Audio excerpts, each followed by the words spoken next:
Hi, Cynthia. Hey, Jen, how are you? I'm good.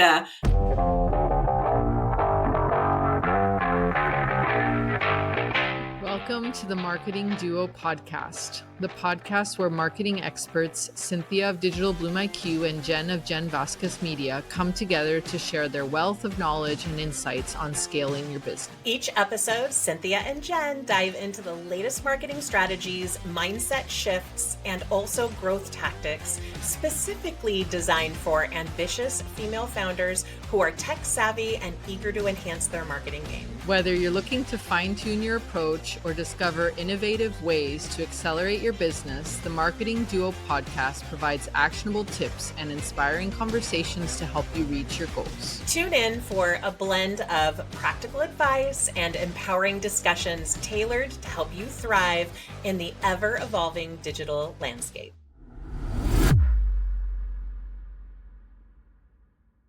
I missed you. I feel like we had about a week with doing our own thing, and I have to say, I'm going to just say this up front.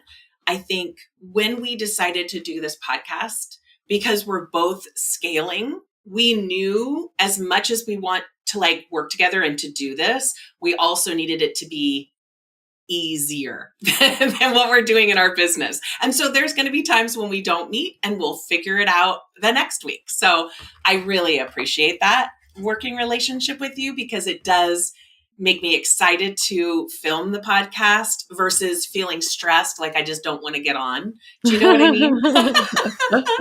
So Today, I'm very excited about this because I am the worst offender at this, or I used to be, I should say. I'm a recovering offender. Oh, that sounded horrible, but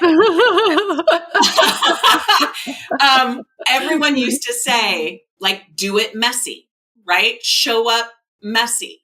Don't worry about having your hair perfect or your makeup on or knowing exactly what you want to talk about yet.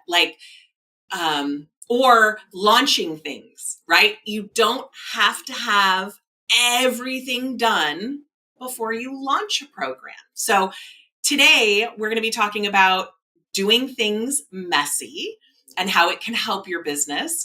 And as an example, we're going to talk about the program that Cynthia and I are creating because we have zero time. And so if we can do it, so can you. And and I've learned to be able to be more messy and just jump in. Yeah, it's so interesting. I think the perfectionism has been always seen, many times it's kind of like this amazing quality that people have. Badge of honor. Yes, I'm a perfectionist. And maybe you are very detail oriented, and that is very much needed in our world. But we also need to sometimes just take action as things are right now. And I've just met a lot of people who are just waiting and waiting for some sign or some perfect moment. And especially after becoming a mom, oh my God, there are no perfect moments. You just make the perfect moment. You create it. You embrace the messy, right? You just embrace the messy. Yeah. No, I think when you become a parent or whatever, if you've got multiple things going on, you literally create the moments that work for you, whatever that means, right? And just taking those micro steps. Just a little example that today is really relevant for me. So I've been training my team on inbox support, and it's one of the hardest tasks that I've ever built out because there's so much nuance to it. And I kept saying, because I was trying to start and I kept failing at I don't know where to start. And I was like, I'll just start here. And after a few hours, it got easier because I just literally created, as it is. And I think that's the key is don't wait for the perfect moment. Just create where you're at now, and it will become the perfect moment after you've started it, I think. I totally agree. I feel like the way we've been friends for a while. We've been working together-ish for a while, you in my community and things like that. But when we decided to do this podcast, we set some very clear boundaries, not boundaries. I don't even think that's correct, but very clear expectations that it needs to be easy, and that while committed to this podcast, and to working together, there's going to be times when we're not able to show up because we're also running an entire business with a team, right? And that gives a little bit of like breathing room, right? And grace, right? I don't think as entrepreneurs we give ourselves enough grace. Yeah. Yeah. Yeah, for sure. So let's talk a little bit about how this is like an example of doing it messy. Let's talk a little bit about, and you can start off about how this program came about and like how we're doing it and what we're doing. Yeah. So I think it was probably maybe about a year ago, maybe a little more. I got a nudge I got a few different nudges.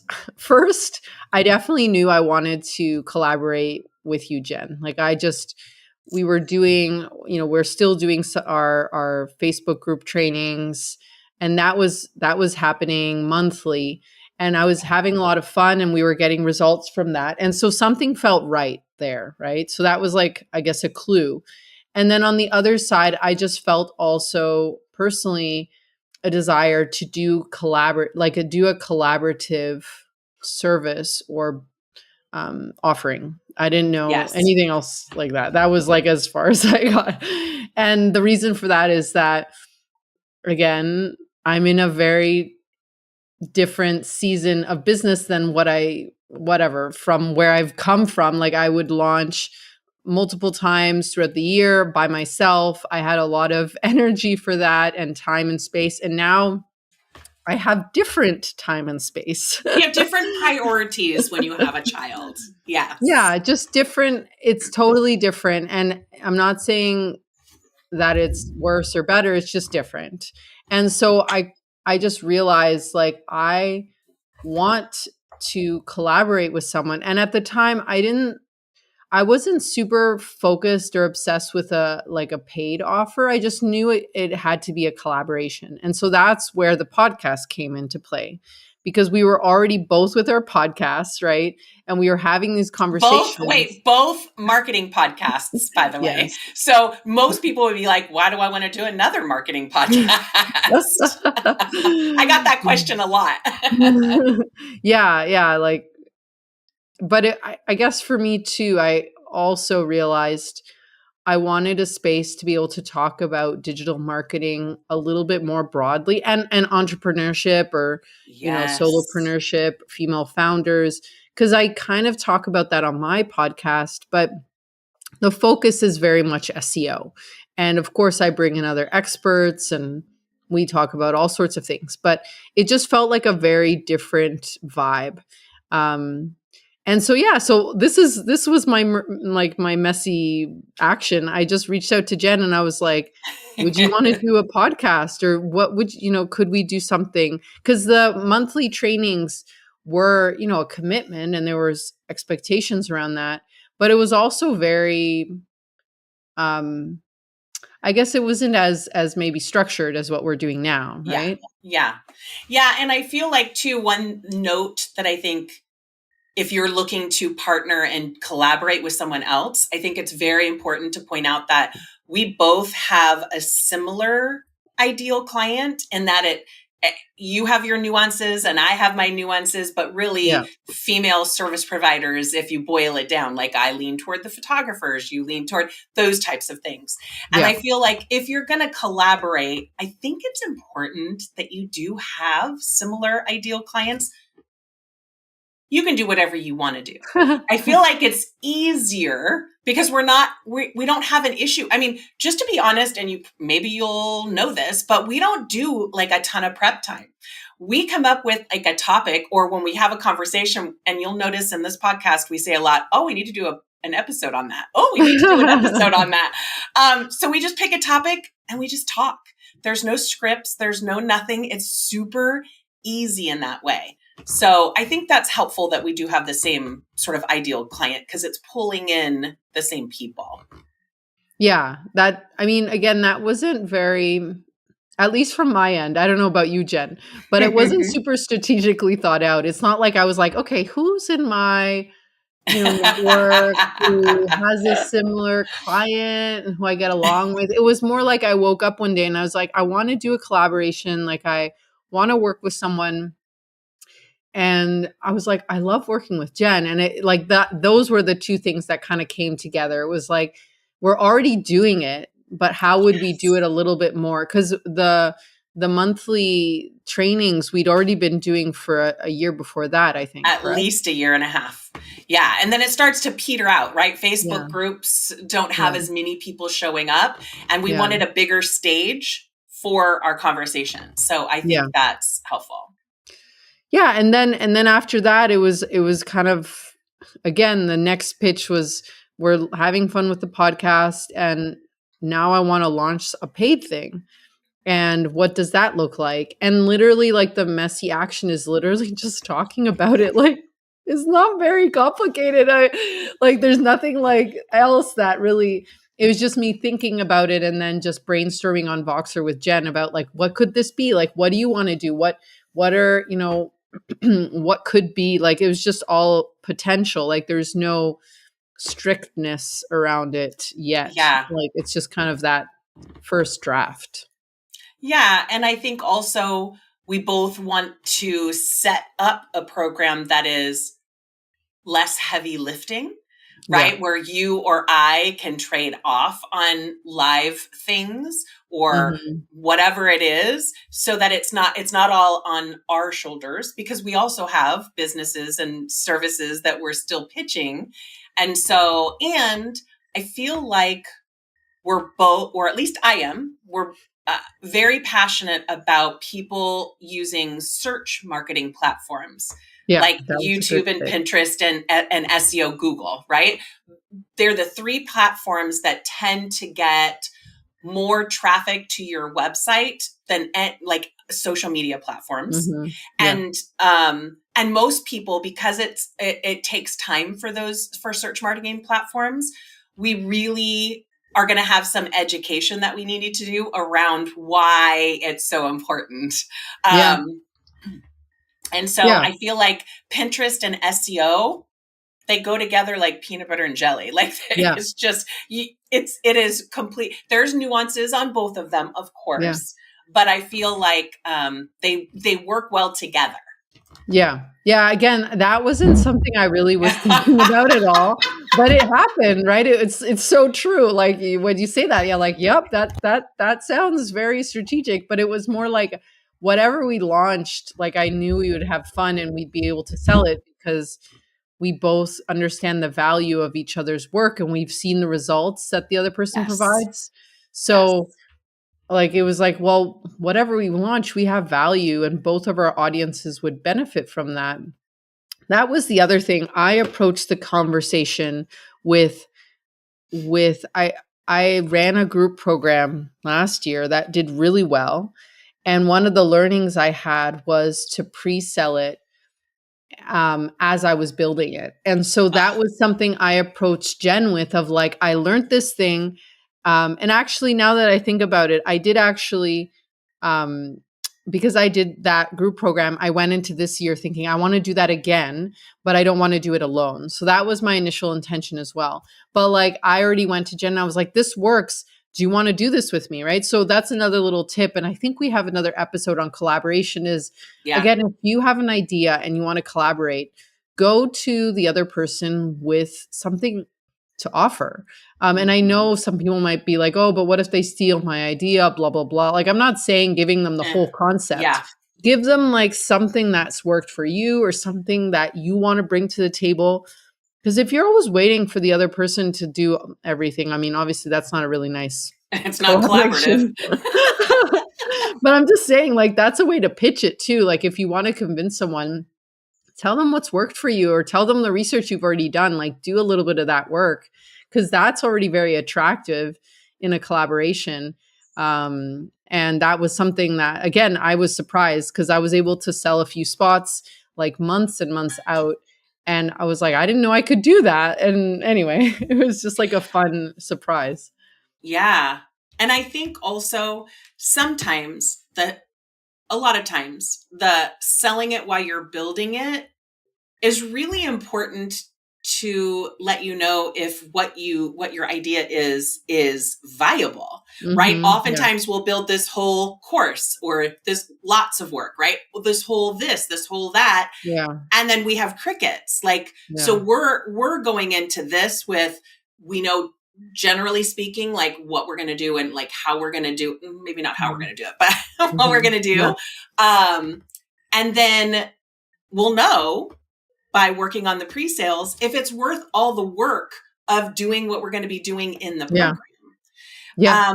And I think a piece that we haven't touched on yet that is really important is choosing someone, not just a friend, but choosing someone that you genuinely enjoy working with. Like when you came to me, it was like, yes, like there was no, I mean, of course, all these things went through my head. We have similar ideal clients. We're talking about similar things like those, because I have a lot of people coming and saying, let's collaborate. Right. But they don't maybe bring the audience that I do, or maybe they don't, it's not my type of business. And I'm having to say no to a lot of things. So when you came to me on Voxer, right? And just saying, hey, I have this idea. I'm like, yes, anything you want to do, let's do it. Because we enjoy talking to each other. I agree with like what you say and how you educate and all those things. And I think that is important, because sometimes you can collaborate and it's not enjoyable, or it's not like that other person has a very high expectation and like, you know, wants to do all these things. And you're like, whoa, I may not be able to do that. So once we talked about, for the podcast in particular, once we talked about how we want it to be easy, we're not going to have a ton of prep. We're just going to talk about what we're passionate about from a female founder perspective. It was a no-brainer for me. Yeah. And then making money off a program? Hell yes. Yeah. Like, again, it's about finding about the gradual approach for everything. Like, we were doing one thing for a year, then we did the other thing for another year. Like, it wasn't from one day to the other. I mean, it could be as well, but I think that makes it an easier yes, because you already know it's working.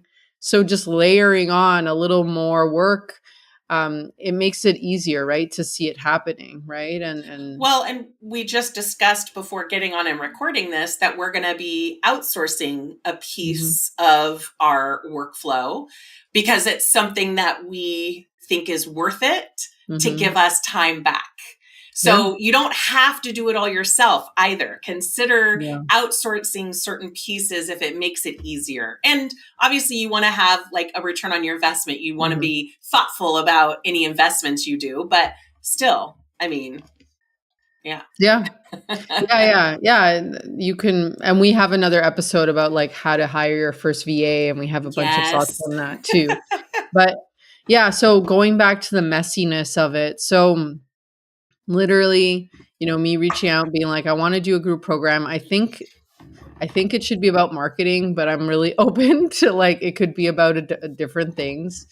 And then the next thing we did was, I mean, just book a 2-hour meeting. I think initially we booked 3, and I said to Jen, I can't do 3. Like I can't. Let's just do 2 hours. And for or sure. Maybe did we do an hour? I think I was just going to say we did an hour, and then we did an hour, and then we were like, okay, let's do 2 hours and get the name, get the framework, get the thing. Like we're taking it piece by piece. So we know what we're doing and how we're going to do it. But I feel Yeah, like, the phased approach. Like, you don't have to figure it out all at once, because you're never going to do that. No one has it all figured out all at once. Like, what is the next version? Like, what is the good enough version that you can get out there?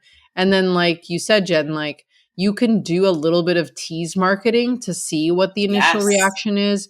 Or I've seen some people do, like, what if you just sell it as like a one-time training, and then if you get a lot of response, then you could sell it as like a bigger course too. Or There's like even ways to test. evergreen that Yeah. piece. There's like a lot. Yeah. You don't have to do the big, huge thing to begin with. I think Yeah. part of doing it messy is that. Yeah. Yeah. Yeah. Yeah. Yeah. Yeah. It's hard though, because we also want to be valuable to our audiences, and um yeah, and just stick with what we're gonna say we're gonna do. I think doing it messy, some people feel like it's half-assing things, right? Mm. I don't want to cuss, but whatever. Like that's the word I found. Yeah.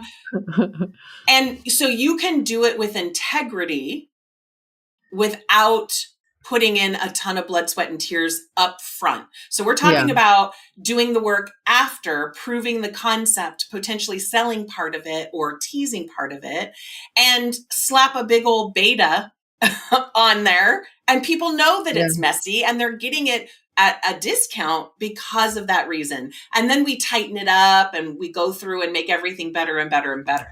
I think, Yeah. doing things messy doesn't mean making crap. I just want to make sure that we like address that, because I think a lot of people have different connotations when they hear do it messy. Yeah, I think, again, the whole point, the objective is like, how can you start taking action? Because if you wait for this perfect program, I just don't think it's ever going to happen unless you like have full time and like all the budget in the world to just film it perfectly from the beginning. And like, maybe there are people who do it that way. But if you can help someone today or right now with something, with a little bit of information, and you could sell it today, and it's not perfect, quote unquote perfect, whatever that means. Because I But even they think get something from it.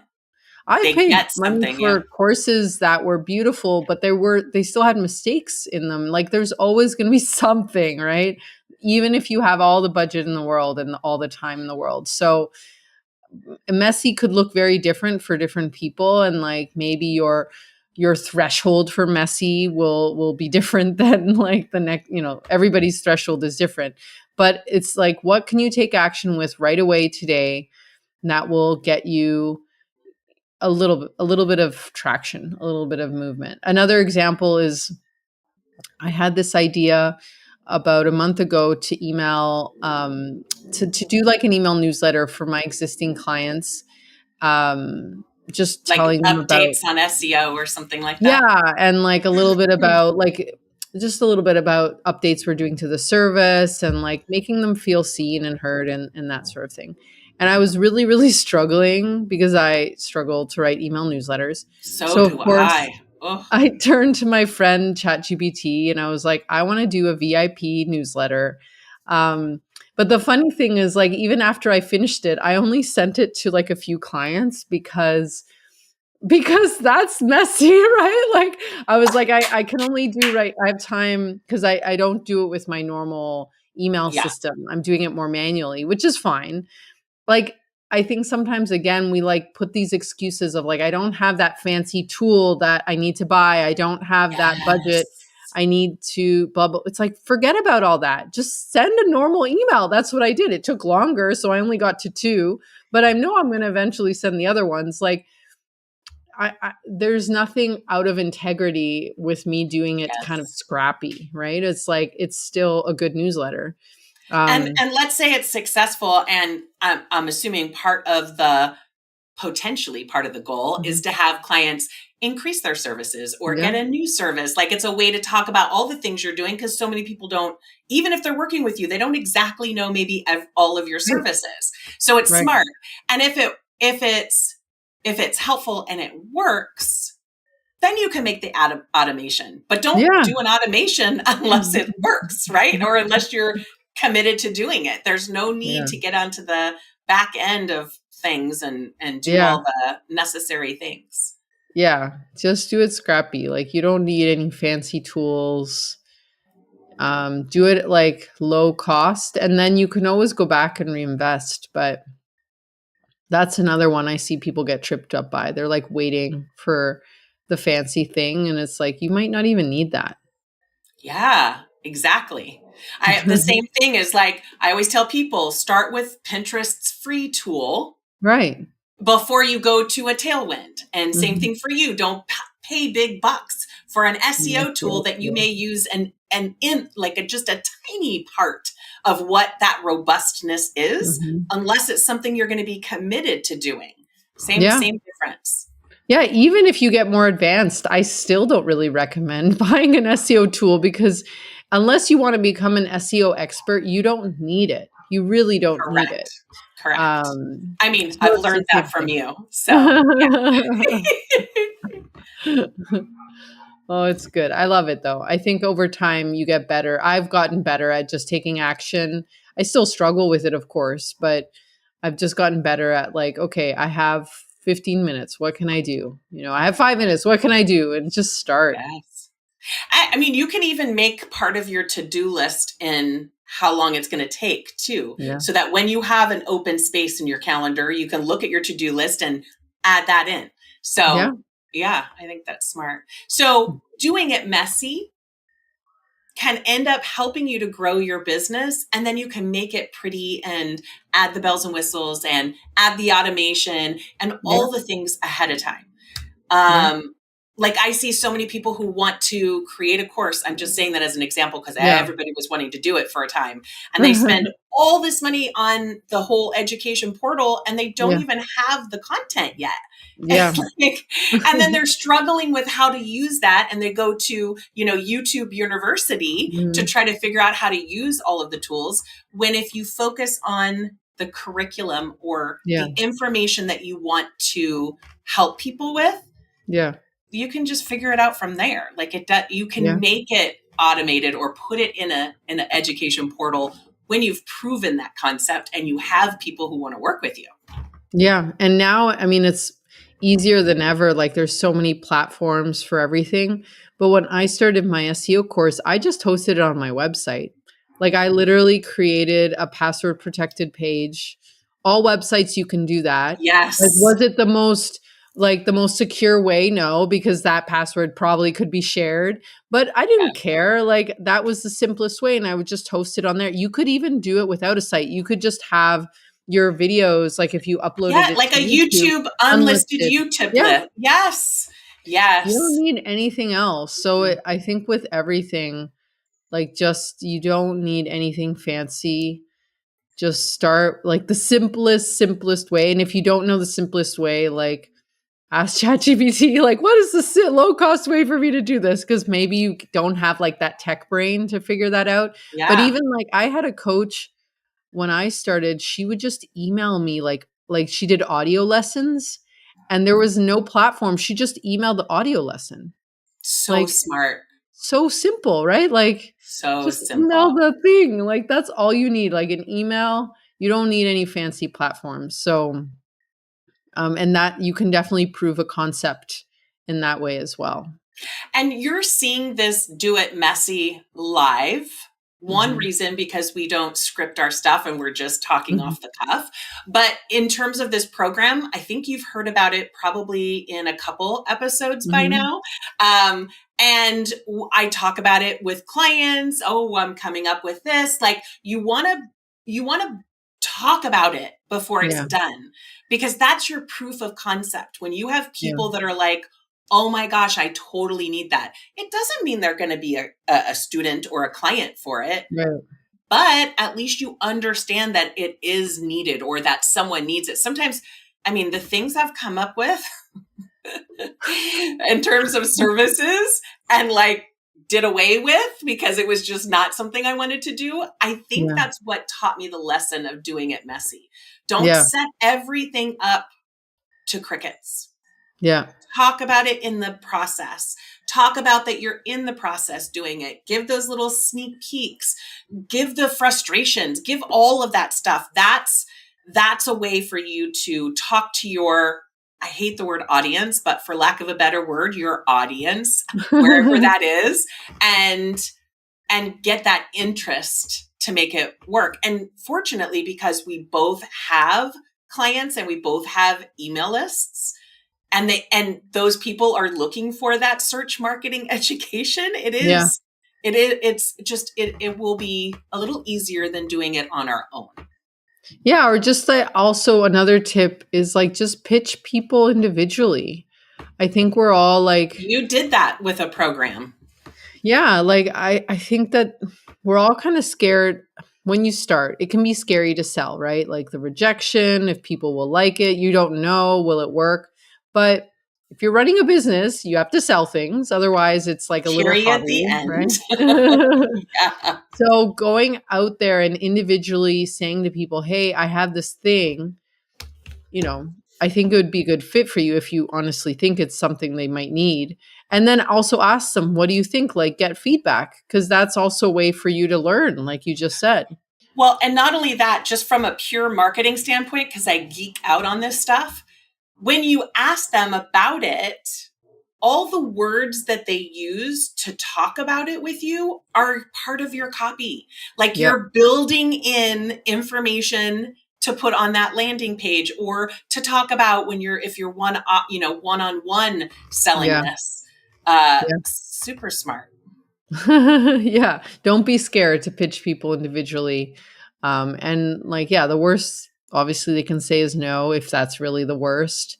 But you can learn from that. Like, why? What about it isn't really interesting? And sometimes it's just not a good fit, right? But or you can they don't say to have them, time. Yeah.